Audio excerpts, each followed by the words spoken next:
Di ayat tadi juga thumma aqsama ta'ala bi rububiyyatihi bi rasulihi allati hiya akhassu anwa'ir rububiyyati wallati tatadammanu al-isyarata ila sihhati risalatihi sallallahu alaihi wasallam. Kemudian Allah bersumpah dengan rububiyahnya. Allah bersumpah dengan rububiyahnya. Fala wa rabbika. Allah bersumpah dengan rububiyahnya Allah. La yu'minuna hatta yuhakkimuka fima syajara bainahum. Ini bunyi ayatnya. Mereka enggak beriman sampai mereka menjadikan kamu hakim di antara mereka.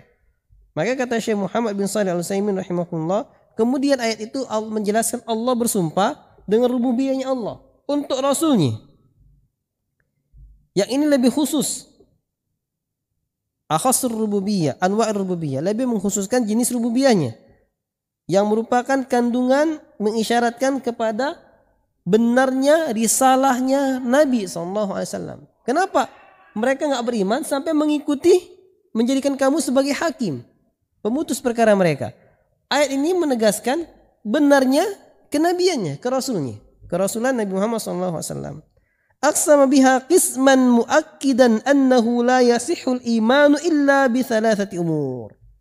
Sehingga ayat itu kata Syekh Muhammad bin Shalih Al-Utsaimin rahimahullah, benar-benar Allah bersumpah dengan sumpah yang menegaskan bahwasanya enggak sah keimanan seseorang kecuali apabila terpenuhi 3 syarat, 3 perkara. Gimana bunyi ayatnya? Coba kita simak. Fala wa rabbika la yu'minun. Mereka enggak beriman. Fala wa rabbika ini penegasan yang Allah tegaskan dengan sumpahnya. La yu'minun, tidaklah mereka beriman hatta yuhakkimuka fima syajara bainahum. Sampai mereka menjadikan kamu pemutus perkara di antara mereka. Tsumma la yajidu fi anfusihim harajan mimma qadaita. Kemudian mereka enggak mendapatkan kekecewaan dari apa yang engkau putuskan wahai Muhammad. Wa yusallimu taslima, dan mereka menerima dengan sepenuh hati. Maka kata Syekh tadi dalam ayat ini menegaskan bahwasanya tidak sah keimanan kecuali dengan 3 perkara. Yang pertama, al-awwalu an yakuna at-tahakumu fi kulli niza'in ila Rasulillah sallallahu alaihi wasallam. Jadi enggak sah iman itu kecuali dengan 3. Yang pertama, hendaknya setiap permasalahan, setiap perselisihan dikembalikan hukumnya kepada Rasulullah sallallahu alaihi wasallam. Ini yang pertama. Berselisih, ribut, gontok-gontokan, tolak-menolak, maka dikembalikan hukumnya kepada Rasulullah sallallahu alaihi wasallam. Ya, contoh misalnya orang ribut, dak sudah. Ada satu orang menuduh temannya dengan suatu tuduhan bahwa temannya khianat dan semacamnya. Kemudian dia enggak bisa mendatangkan bukti yang kuat, cuma ngomong aja. Nah, akhirnya ketika mau diputuskan kepada hakim, misalnya hakim dunia yang enggak amanah, diutuskan perkaranya, dibayar hakimnya misalnya sampai dia menang. Tapi enggak, kalau kembali kepada hukum Allah dan Rasulnya, maka ternyata oke lah dia bawa bukti dari versi dia. Tetapi ini si orang yang dituduh bersumpah dengan nama Allah, maka secara hukum Islam sudah bebas dia. Kalau dia bersumpah dia tidak melakukannya, sudah bebas. Nanti biar Allah yang hukumin. Ini nggak puas, tetap nuntut. Akhirnya apa? Akhirnya di Pulang Pano dicegat masa Palembang. Seperti itu. Nggak boleh juga. Karena hukum Nabi udah jelas. Al-bayyinatu liman idda'a wal yaminu liman ankara. Bukti diperlukan bagi yang menuduh dan sumpah bagi yang mengingkari. Jadi kalau dia yang dituduh dikasih bukti dia sumpah tidak, maka diterima sumpahnya dan urusannya dikembalikan kepada Allah Subhanahu wa taala.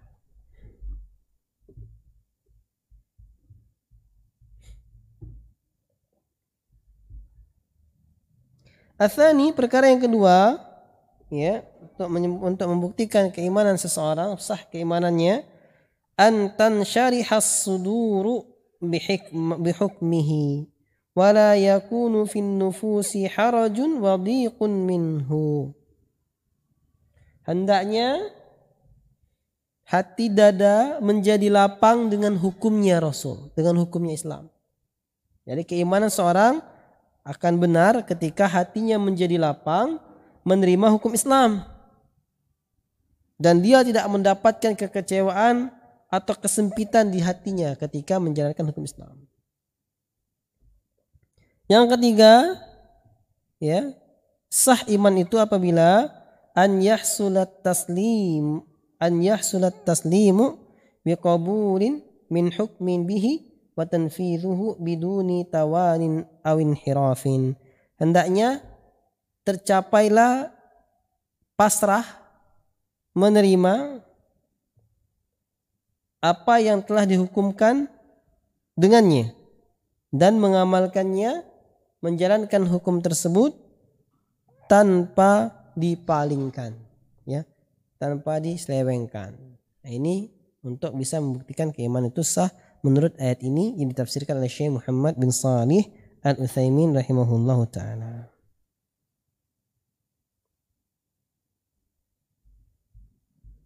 Ini bagian yang pertama.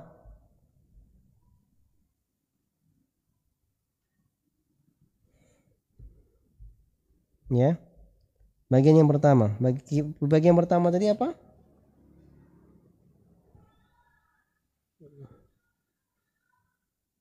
Yang orang yang berhukum dengan hukum selain hukum Allah itu menolak keimanan. Ini bagian yang pertama. Jadi kalau orang berhukum dengan hukum Allah berarti cacat keimanannya. Ini hukum yang ini bagian yang pertama. Bagian yang kedua apa?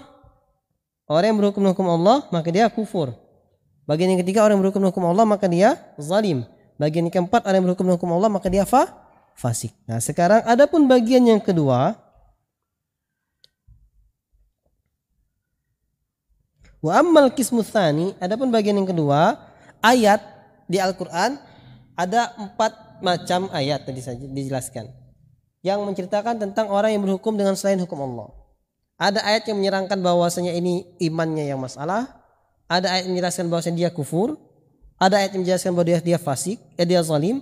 Ada ayat yang menjelaskan bahwasanya dia fasik. Nah, sekarang yang kedua, ayat yang menjelaskan bahwasanya orang yang berhukum dengan hukum Allah dia kufur adalah firman Allah Subhanahu wa taala, Quran surah Al-Maidah ayat ke-33. وَمَنْ لَمْ يَحْكُمْ بِمَا أَنْزَلَ اللَّهُ فَأُولَئِكَ هُمُ الْكَافِرُونَ. Dan siapa saja yang tidak berhukum dengan apa yang Allah Subhanahu wa taala turunkan, maka mereka itu orang-orang yang kafir. Wa qauluhu, dan firman Allah Subhanahu wa taala Quran surah Al-Maidah ayat ke-45, وَمَنْ لَمْ يَحْكُمْ بِمَا أَنْزَلَ اللَّهُ فَأُولَئِكَ هُمُ الظَّالِمُونَ. Dan siapa saja yang tidak berhukum dengan apa yang Allah Subhanahu wa taala turunkan, maka mereka itu adalah orang-orang yang zalim. Kemudian firman Allah Subhanahu wa taala dalam Quran surah Al-Maidah ayat ke-47, Allah berfirman, وَمَنْ لَمْ يَحْكُمْ بِمَا أَنْزَلَ اللَّهُ فَأُولَئِكَ هُمُ الْفَاسِقُونَ. Dan orang yang tidak berhukum dengan apa yang Allah Subhanahu wa taala turunkan, maka mereka itu adalah orang-orang yang fasik.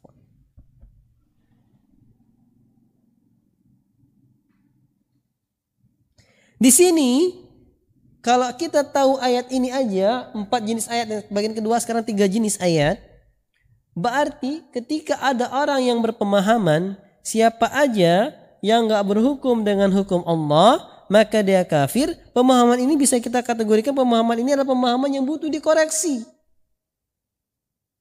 Pemahaman yang belum tepat. Kenapa? Karena masih ada ayat lain yang redaksinya sama tapi beda fonisnya. Ya kan? Kalau dia mengambil ayat ini aja yang berhukum dengan hukum Allah kafir, lalu dia tolak ayat ini yang menyatakan zalim, lalu dia tolak ayat ini yang menyatakan fasik, berarti dia mengambil sebagian ayat dan meninggalkan sebagian ayat. Enggak boleh, dosa besar. mengambil sebagian meninggalkan sebagian, nggak boleh. Harus semuanya diambil.